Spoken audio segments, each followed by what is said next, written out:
Hey, everybody. Welcome back to Unlocking the Paradigm Portal. My name is Sarah, and today is my very first episode of what I'm calling Sunday Deep Dives. So, my plan is that these episodes are going to move at a different pace than the rest of the content on the channel. And this one today is get to know who I am, because if you've been listening, you have heard my voice, you've heard what I've talked about, I've thrown in some personal stuff here and there, but you have no idea who the hell I am.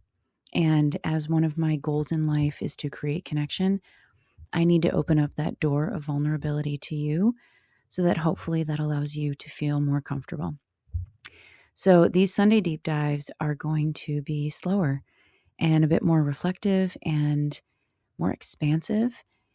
And my plan is on later dates to bring in other people that we can kind of work together. I'm working on that. We'll see where it goes. But the deep dives are going to be where I go really under the surface of everything that we're talking about. And I talk about healing and patterns and relationships and identity shifts and nervous system work, like all of it. And I want you to know that the things that I'm talking about, it's not I read a book or I did a certification, which I've done those too. I'm bringing up topics that have directly, personally impacted me, things that I have worked through also. It's like I have been in the fire and come out the other side. Sometimes I get knocked right back into the fire. It happens. But I've learned so much and I've worked with so many people for so many years in my private practice that I want to share what I've learned. And you either take it if it resonates or you say no thanks. And either way, that's fine. So I feel like if you're going to listen to someone talk about any of these things, then you deserve to know the human being behind the microphone, right? It's actually a really big challenge for me to do this because it feels very uncomfortable on such a platform to put so much of me directly out. But that is why I'm doing it. And I've referenced this in a video previously that this has become my newest form of therapy. And I've done my best to tackle as many different kinds of therapy, whether traditional talk therapy, somatic therapies, bodyworks, all of it, just on my quest to find myself and unwrap from all the bullshit layers that either I've put upon me, I've felt other people have put upon me, old stories, things I've adopted throughout time. I feel like a mummy that is slowly unraveling. So I want to talk about why I started talking publicly, speaking publicly, and why now and why this way, because it ties back very integrally to one of my biggest core wounds.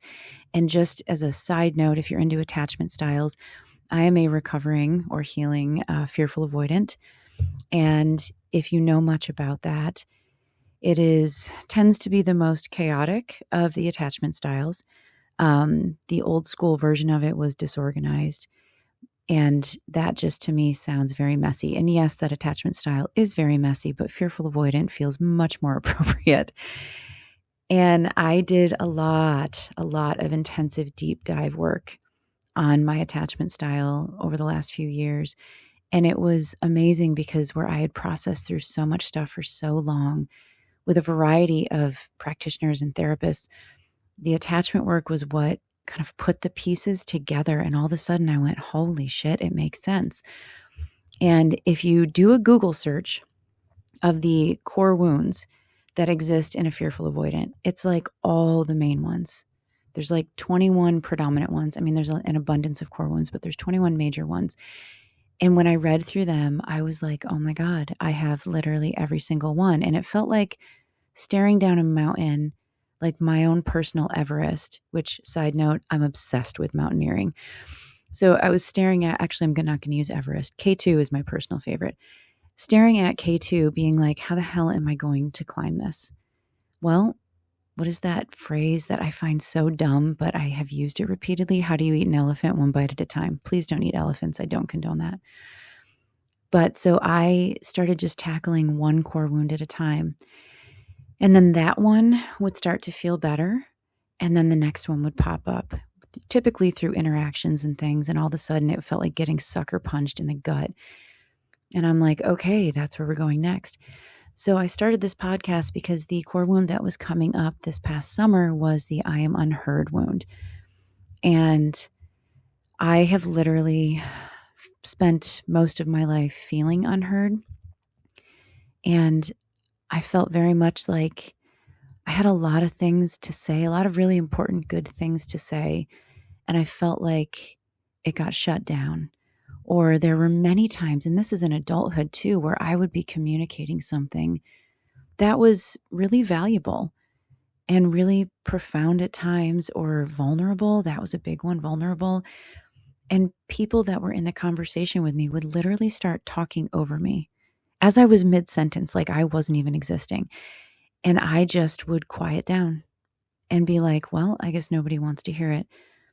And it's interesting how this wound started to show up over the years. Anyone who knows me personally, I can be a chatterbox a lot. And that I realized in the last couple of years is due to that I'm unheard core wound. So you can either go totally silent, or in my case, I just started oversharing everything, which also is tied into a few other ones, but for right now, focusing on the unheard. I started sharing everything because it was like, especially if anybody would listen, then I just felt like I need to verbally vomit out everything because holy shit, this person's actually listening to me. But the problem is then you're oversharing, and oversharing with people that either don't want to hear, or it's not the person that deserves to hear all of these things. And you open yourself up to feedback and criticisms and judgments and everything. And it definitely tied into seeking external validation. So that has been the bulk of my life. And then this past summer, it all came to a head. And it came to a head because I have done a somatic breathwork training, and which profound work. It's amazing. That's why I bring a lot of breathing into all of my videos and into my private practice too. And I just suddenly, I could do it one-on-one. I'm excellent one-on-one, but in a group setting, I felt terrified. Like I felt scared to project my voice. I felt like, what if I don't know what to say? A lot of second guessing my own intuition. And just my skill level, damn it. I've been in my field for 21 years. Like, it's ridiculous how imposter syndrome can still sneak up and kick me in the face once in a while. But so this summer I decided, okay, it's time. Like there's a phrase on a little piece of paper at my office, and I love it. And it says, fearlessness is not a prerequisite. Do it scared. And I kept looking at that and I was like, yes, I'm doing it. So I talked to Renee, who trained me with everything and is amazing. And I said, all right, it's go time. Let's do it. And so she was right on board. And we tried 3 different times. We set up 3 classes. They were amazing. The first 2, she put together the music, and the music is intended to trigger an emotional response. And as the music's playing and you're doing this certain breathing style, we're walking around saying things, meaning like we're talking to the inner child, trying to almost poke and prod at those wounds. And I know it sounds scary, but it is a tremendous cathartic release. And the first 2 classes, she did the music and I was just going to go around, but it felt like my throat was getting choked off. And the third one, I finally was like, I'm taking over. And I made this incredible playlist and I was so proud of it. Like listening to it, I was crying.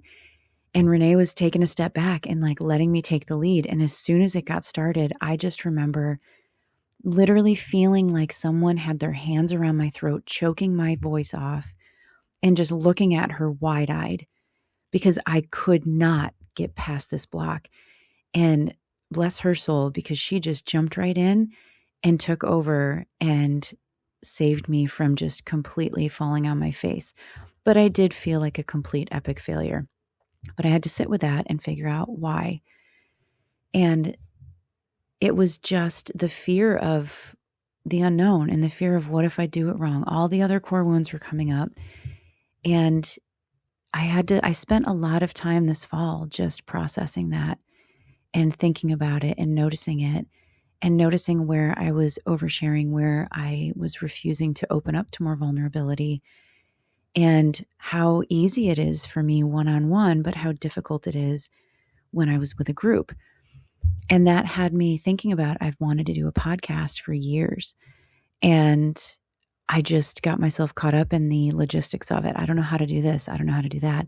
Instead of like, just shut up and do it. And so I set it all up and I got it set up, and then it sat for months. And then something happened. I had some big life shifts. I had a big, like, emotional collapse a few months ago, back in November. I had, and I've referenced this, I think, in a different video. I have elderly parents, and they were, their health has been not great. And I have teenagers, and they were having struggles, and I was trying to hold everybody up. And all of a sudden, all four collapsed, like in a week span, not literally, but metaphorically. And I crumbled under it, because it was like I've been holding up the table, not realizing that I was trying to act as table legs for everybody. And not obviously, I thought I was really doing a good job, but then the final straw broke the camel's back, or whatever the phrase is. And I literally hit a complete emotional breakdown. Like I couldn't speak. I was like hysterically sobbing in waves for like 2 or 3 days. It was really bad. It was the lowest point I've ever been at in my entire life. And it was exactly what needed to happen. And I did end up talking to my doctor. I got really fortunate with the one that I saw, who was amazing. And I allowed myself, like, honestly, about the first 3 weeks of November, maybe 4 weeks, I spent all that time by myself, besides when I had to go to work.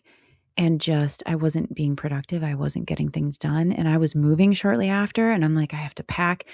But I thought, I need to just be with me and be quiet. So I would go to work, I'd come home, I'd get into comfy pajamas, and I would curl up under fuzzy warm blankets, and I would watch funny TV shows.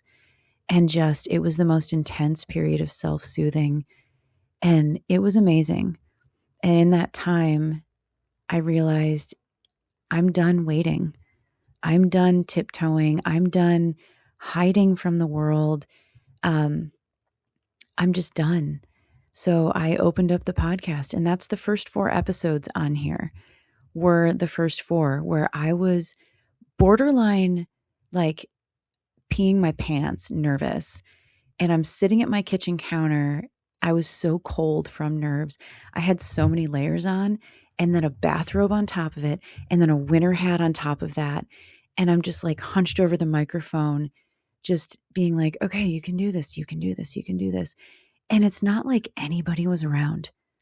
I was talking to a microphone, but it wasn't even that. It was putting my voice out to the world. That was absolutely terrifying. And so I did those couple of episodes. I did them like every couple of days or something like that. And it got a little less intimidating, and I felt a little bit more comfortable. And then I started to feel that choked off voice again, once I realized, holy shit, I just published this out in the YouTube. And why was I still feeling so scared? What was this throat blockage about? Because yeah, people had talked over me, but it's not that terrifying. And it was literal terror. And what was interesting with this is that as I sat with that and processed through it, I started remembering one particular relationship I had many years ago.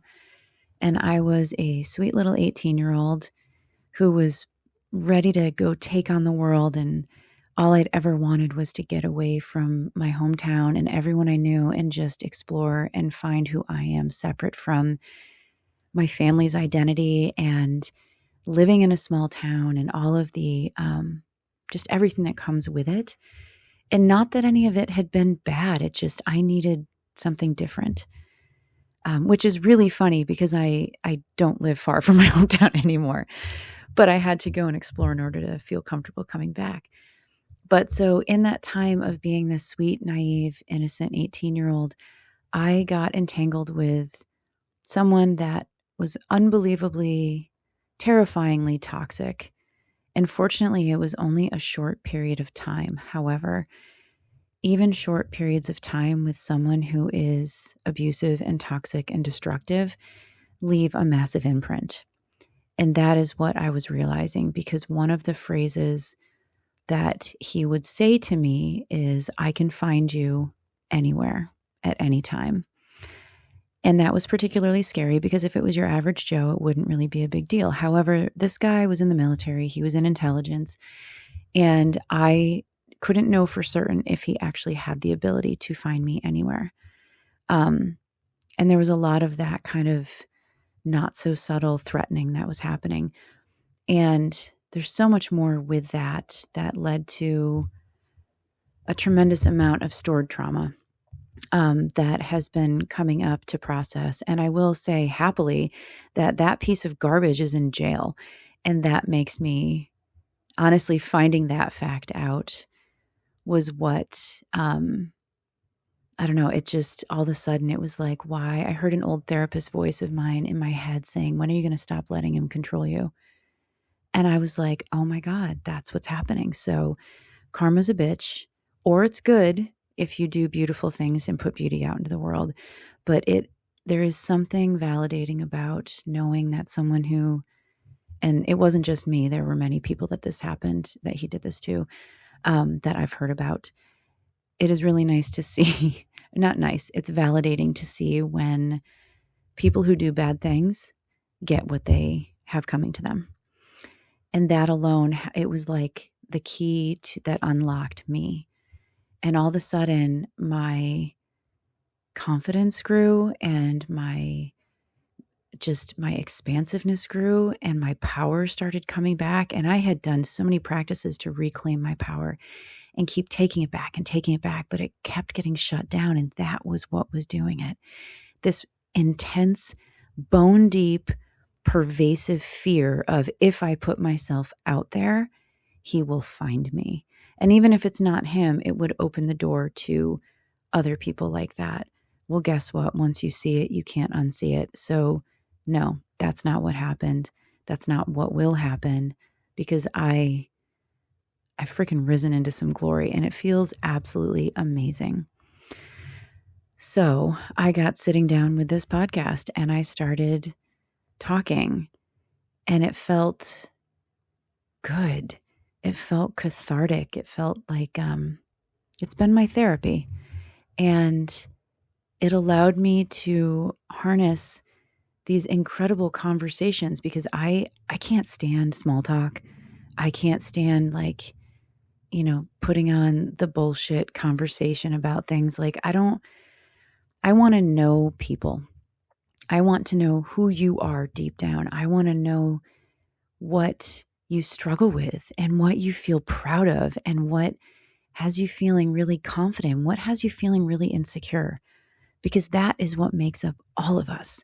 That's the stuff I want to know. So when I talk to somebody, I don't want to hear some bullshit surface level stuff. I don't want, I already see your mask when you talk to me. When I communicate with people, I can see the mask that they're adopting and I can see the person that's inside. And I have an incredibly, incredibly astute bullshit meter. And I can tell when people are operating from the mask. And I have at times looked at that person, depending on who it is. Like if it's a superficial out in general society, no, I'm not going to do this. Maybe I will. We'll see how feisty I am at the time. But people that I know well, when they put the mask on, I have looked at them and said, what are we doing here? You know me, I know you, cut the bullshit, just be real. And most people look a little bit startled, but I also see a touch of fear and relief. Some people skitter back into their masking because they get afraid of, I don't know, maybe rejection or something, or being judged. But I don't judge people, and I'm not going to reject people. I am going to call you out on your shit.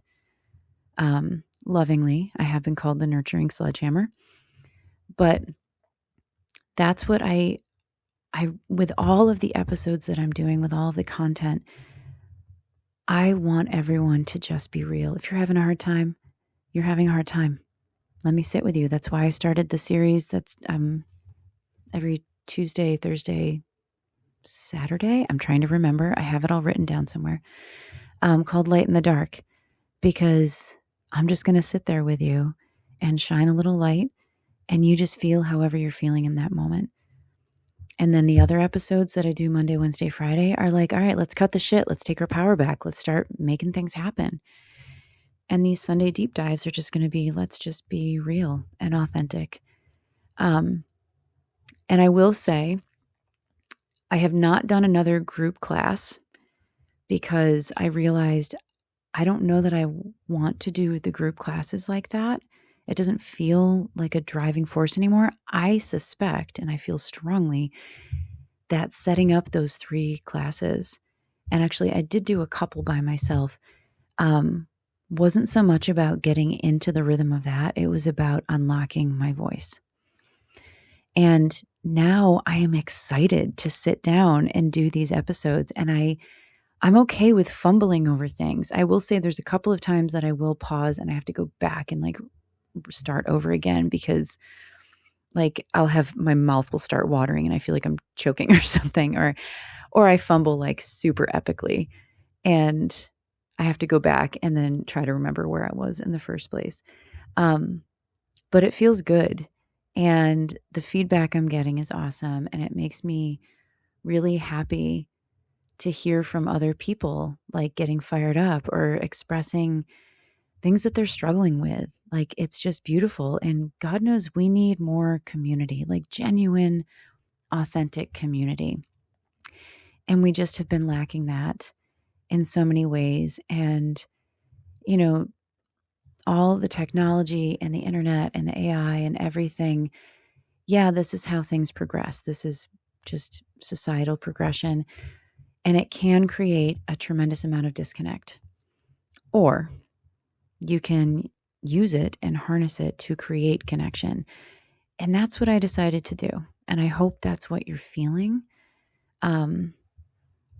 Because that's my mission in life, is just one by one, bit by bit, baby step by baby step, just keep creating connections between me and other people, between everyone, to bring up authenticity. Like, that's my number one value in life, in friendships, in relationships, in communication, in my work and everything, is authenticity. So who you're getting right now speaking is who my clients get in my practice. It's who my parents get. It's who my children get. It's who everyone gets. And it took me a lot of work to start breaking away the masks. And now actually, I almost wish, and I did that episode on authenticity versus masking. I almost wish that I could at times adopt even just a touch of a mask, because if you've ever watched The Golden Girls, I can sometimes, when people are really fake and really like saccharine sweet, it drives me nuts when I get the, oh my God, it's so great to see you. Cause I immediately am like, bullshit. Because I don't have the ability to put a mask on, it's very difficult for me to school my expression. So I'm like Dorothy on The Golden Girls. And if you know that show, she always has this like kind of slightly leaned back, scrunched eyebrows, like what the F kind of look on her face. And this is where COVID masking times was actually incredibly helpful, because at least it hid part of my face. And just a fun little anecdote. After all the masking things went away, my daughter and I went to Target and didn't have masks on. I forgot I didn't. We're walking through the store. I saw someone I just really did not want to run into, who just, one of the most fake, phony human beings ever. And it was like physically painful to have to engage. And so I was trying to do a duck and run. But before I did, my daughter looks at me and goes, "Mom, your face." And I'm like, "What?" And she goes, "Stop making that scrunched up face." And I realized I had the Dorothy Zbornak look on, but I didn't have a mask covering it. And ever since then, I've realized I have to like consciously pay attention to what expression I'm making. So I just went completely off the topic. So let me see. I talked about my unheard wound. What else do I want you to know? Let's see. I'll give you some little snapshots. So I've been a massage therapist, a licensed massage therapist for 21 years. That's all I've done full time besides popping out babies. It has been intense. It has been grueling at times. I went into that field because I had tremendous body dissociation and wasn't fully aware of it, or actually even a little bit aware of it. So I was really good at, I'd go to work on someone and my wrist would be totally screwed up and dislodged in complete agony. And I, as the person was face down, if any of my clients are listening, you didn't know this. As the person was face down, I would be silently sobbing in pain. Because, I'm a mom, got to do what I got to do, got to make some money and take care of people and sacrifice myself and all that good stuff. And going into the field, I realize now I was meant to do that because I gravitated to a field where I had the most wounding and I was so unaware of it. So I was helping everybody else while not helping myself. But through the career, it led me to training in craniosacral therapy and Reiki, both Usui and Holy Fire. In the somatic breathwork training, I most recently did a certification with Thais Gibson, who is amazing with the Personal Development School in Integrated Attachment Theory. Gosh, what else have I done? Like everything I can get my hands on. And all of it brought me full circle to who I am now.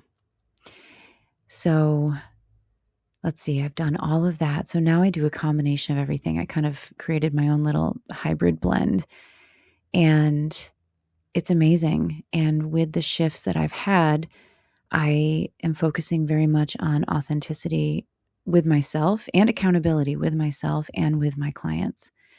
And that means saying to them directly and knowing that they may leave and not come back, and that's okay. But saying, we are a team and our goal here is to reduce your pain and figure out what are the patterns that you have that are leading to this pain. Are you in a place to do that? And I've had some people say no, and that's okay because everyone has to come to it when or if they are able to and ready to. And other people look surprised, and it is amazing to see them suddenly just grow and expand. It's absolutely beautiful. So that is one thing that I do. And you know what? I'm going to take a momentary pause and then I will be right back. Okay, I'm back. Sorry about that little break. That was a long time.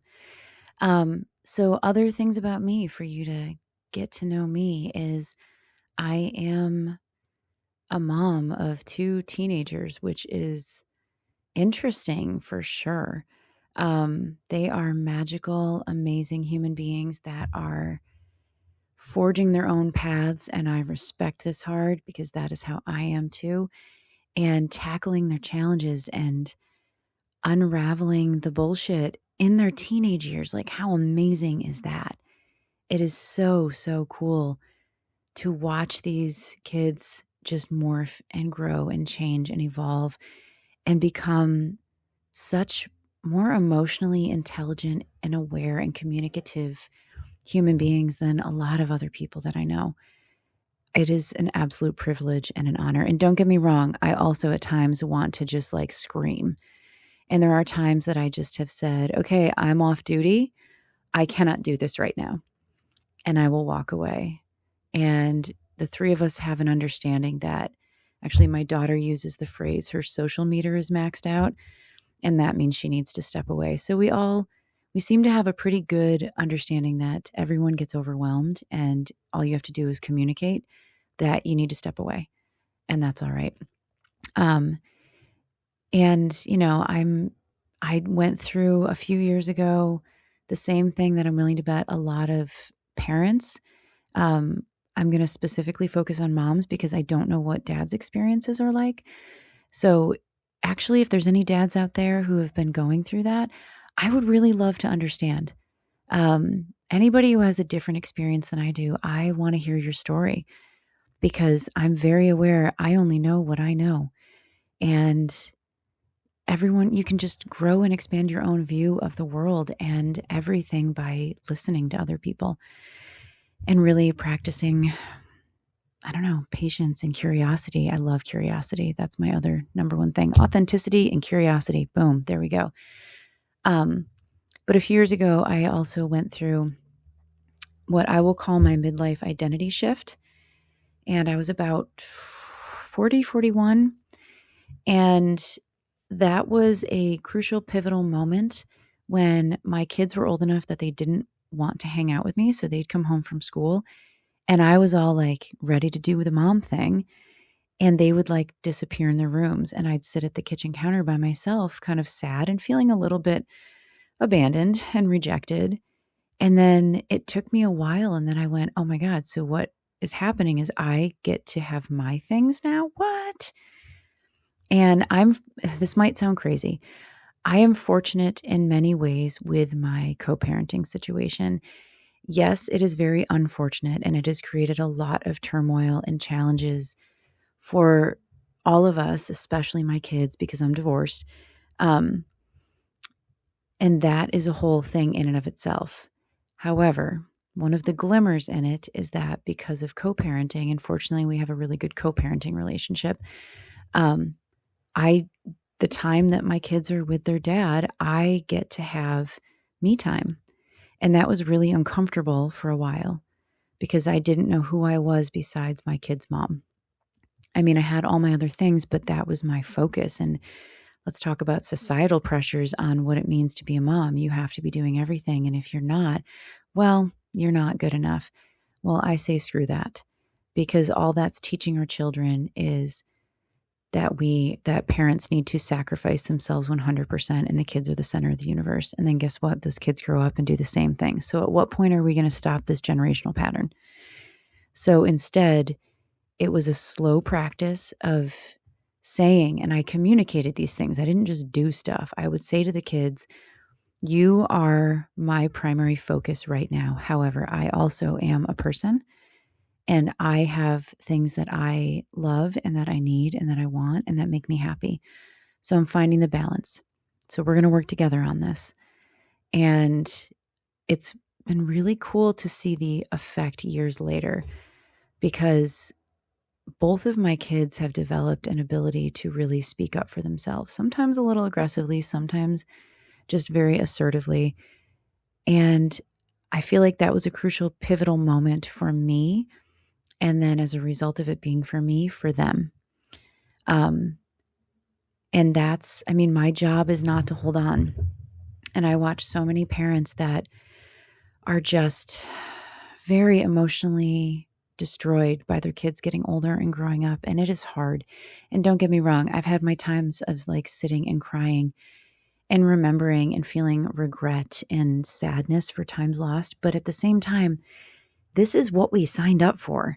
Like we didn't sign up to hold on to our kids forever and ever. We signed up to raise them and to teach them how to be healthy, independent, functioning adults and then to set them free. We picked that because we knew that was the end goal. And it gets very easy to lose sight of that end goal and get caught up in wanting to keep them little and wanting to hold on to them as long as you can. And I'm going to gently say, and again, this is from my own experience, if you're having those feelings, it's completely normal and it makes complete sense. And maybe try flipping the dynamic on that. And instead of, or in addition to noticing you want to hold on to them and keep them small and keep them in that little like snow globe of the past, you can feel that and take it as a glimmer for you. I'm going to start referencing glimmers in a minute.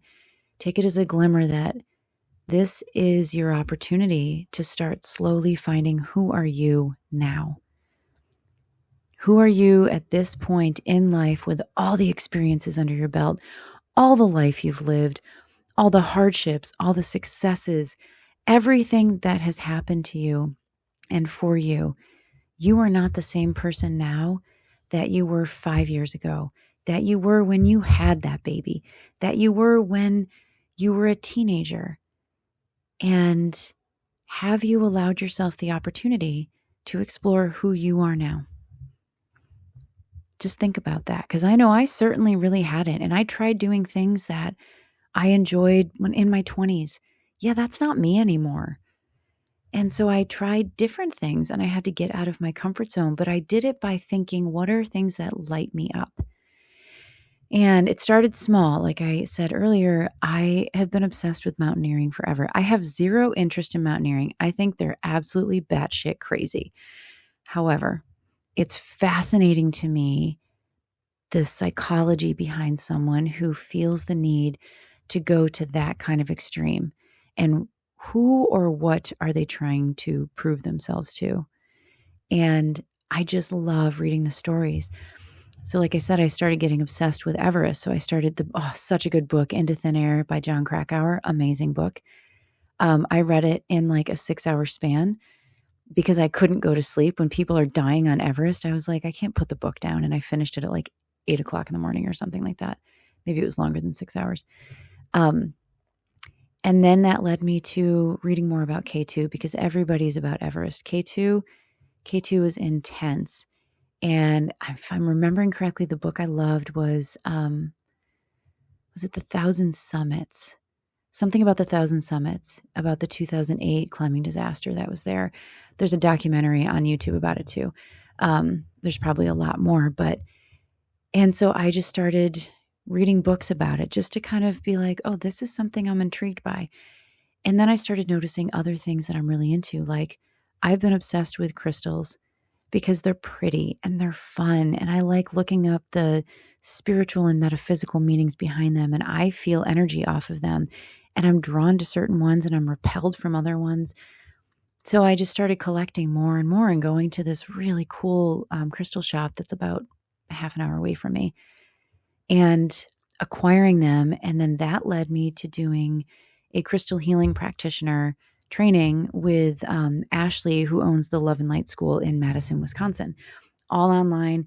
That woman has more knowledge than most human beings I know. And I love that she ties the science into the spiritual aspect of it. It was the coolest training I've ever done. I will say, no, I'm going to hold that. That was the coolest training I've ever done. Totally worth it.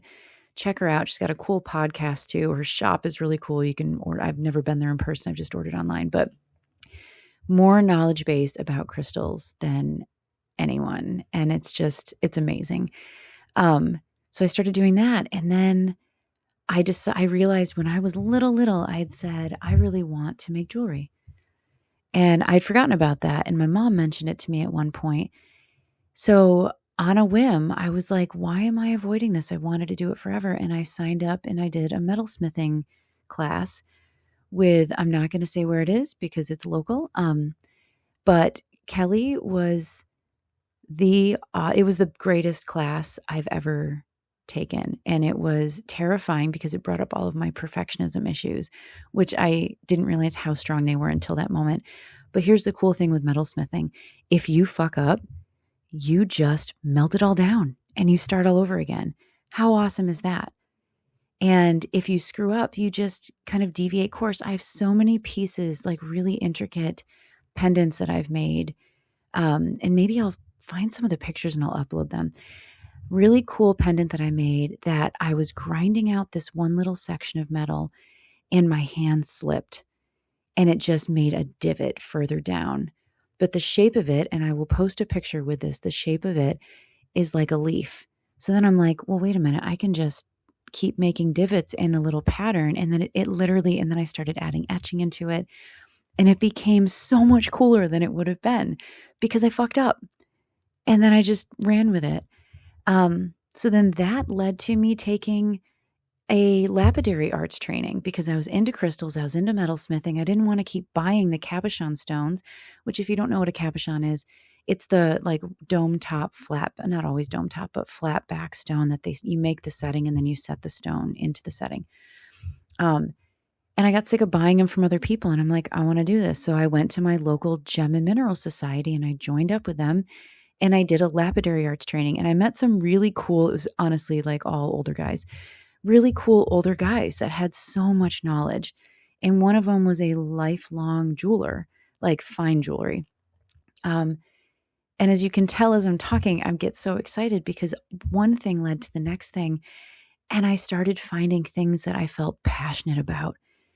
And it was like I experienced for the first time joy, like true, true joy. And I think I'd noticed flickers of it in the past, but until finding all of these things and one led to the next, I'd never really known what would full on bring me joy that I could keep going back to. And I found it. And now I've moved. I don't have the space to do the lapidary arts. But I am, once hopefully this winter, the never ending winter breaks, I'm going to set up my metalsmithing workshop down in my basement so I can just head down there and keep working on stuff, because there is something beautiful for me about putting on music and having some metal laid out in front of me, pulling out one of the 8 million cabochons that I've made, and just, I literally will talk to it and be like, what do you want to be? And what kind of metal do I want to use? I love working with copper. FYI, if you get into this, copper, I mean, all metal is toxic, but copper is extraordinarily toxic. So please make sure that you have proper ventilation and I mean, heavy duty masking, and make sure that you are showering afterwards, wash your clothes afterwards, like just be extremely thoughtful. And same with some of the stones. A lot of them have some pretty toxic elements in them. And there's some that I've worked with specifically, like I have these big, beautiful chunks of golden tiger's eye, red tiger's eye, and blue tiger's eye from Africa, like straight from Africa. They came caked in the red sand. Like, I mean, they're amazing. They look like giant slabs of bacon, but they are so high in toxic. Like, I'm trying to remember, I haven't worked with it in so long, but I want to say it's arsenic, that you have to cut them outdoors and you have to be extremely cautious when working with them. And you can smell it. Some of them, it smells like sulfur. Some of the older ones that have fossils in them, like Turritella agate is one of my absolute favorites, but it smells like sulfur and gas being released, because it is. And guess what? That's ancient. It's toxic. So if you get into this, learn from people that are really knowledgeable, and definitely check out some of Ashley's info with Love and Light School, because she gets so heavily into the science and the chemical makeup and everything of it. So you really, it's not just, it's a pretty stone, go do something with it. There's a lot more to it. So yeah, I found my joy and I started making things. And now, like, all the jewelry that I wear is stuff that I made. So then on top of it, I have that feeling of pride and accomplishment because I made this. Like, how cool is it? And it was the first steps toward me finding me. And this podcast is the follow-up to that. It's knowing that I'm going to say, I'm going to have pauses. I'm going to fumble over words. And guess what? That's me. And that's just how it is. And I often will do that where I say and then I have a pause. I've heard that in some of the recordings. I'm working on catching that. But you know what? Whatever. It's not going to be all pretty and polished, because I'm not all pretty and polished. I am raw and unique and authentic. I'm kind of a unicorn. We all are unicorns. It's just taking the time to figure out, what is it about you specifically that is your unicornness?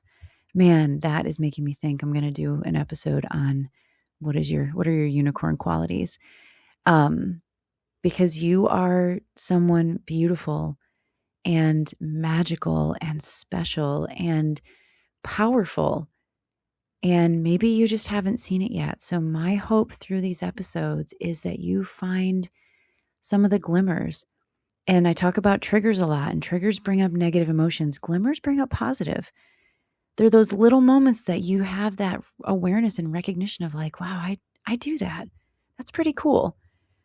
And being able to recognize that there are things that I guarantee that you do or traits that you have that are so normal to you that you don't realize that they're pretty special. So, my challenge, wrapping up this whole long episode, is that you take the time to learn who you are. Yeah, you may be a mom or dad. Guess what? You're a person too. And your kids need to see that. Your partner needs to see that. You need to see that. You need to see that you are your own unique individual with your own wants and desires and loves. And I'm not saying to do any of that to the detriment of everyone else. If you're doing things that hurt people, that is not okay.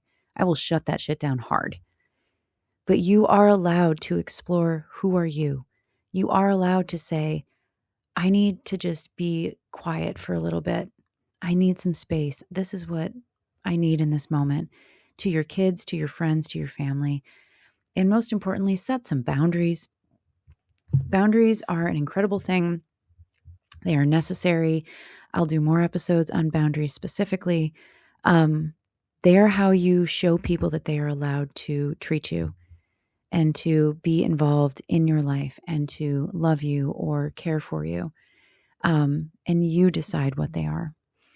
And I just want, I don't know, I want to spread some love and joy and connection. So this is me, and do with it what you will. I hope that if you feel so inclined, share one of your glimmers about yourself in the comments, or if you don't want to do it publicly, you can send me a message. I do believe my email is on there. It's unlockingtheparadigmportal@gmail.com. And I would really love to hear from you. What are some of your glimmers? We talk about triggers so much. Let's focus on the glimmers for a little bit. So I will say for today, one of my glimmers, let me think, is doing this actually, because I normally try to have like a framework or a structure because I have a pretty heavy dose of ADHD, and I can kind of ping pong around because especially when it's things I get caught up with, I need to have something that I can kind of follow. But today I didn't have one. Actually, I started with one and then I quickly pitched it and literally deleted it off my computer while I was talking. I was just like, no, we're going to just roll with this. So you got the unfiltered, authentic version of me. I would love to know the authentic, unfiltered version of you. So leave me some comments, like, share, subscribe. I mean, you don't have to do that. I want more than anything for you just to hear it. And maybe if it strikes a note in you, that's awesome. And I will be back for more soon. Fantastic. I don't know how to end it. So I'm just going to say, thank you for listening. Have a wonderful day.